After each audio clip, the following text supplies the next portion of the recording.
नमस्कार दोस्तों, मैं हूं दीपक और स्वागत है आप सभी का हमारे आज के इस वीडियो में। तो आइए दोस्तों शुरू करते हैं।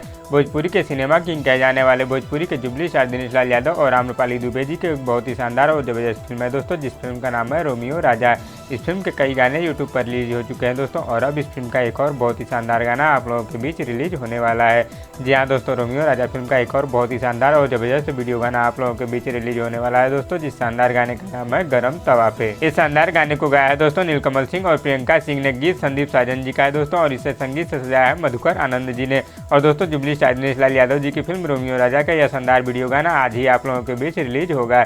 जी हाँ दोस्तों, इस शानदार गाने को आज शाम 6 बजे वी म्यूजिक के ऑफिशियल यूट्यूब चैनल पर रिलीज कर दिया जाएगा। तो दोस्तों आज शाम 6 बजे तैयार हो जाइए जुबली स्टार दिनेश लाल यादव जी की जबरदस्त फिल्म रोमियो राजा का एक और जबरदस्त वीडियो गाना देखने के लिए। तो दोस्तों इस वीडियो में बस इतना ही, और दोस्तों आप लोगों को ये वीडियो कैसी लगी नीचे कमेंट बॉक्स में हमें जरूर बताइएगा, और वीडियो पसंद आए तो लाइक करिए, और इसी तरह की चटपटी खबरों की डेली अपडेट के लिए हमारे यूट्यूब चैनल को भी सब्सक्राइब कर लीजिए। धन्यवाद दोस्तों।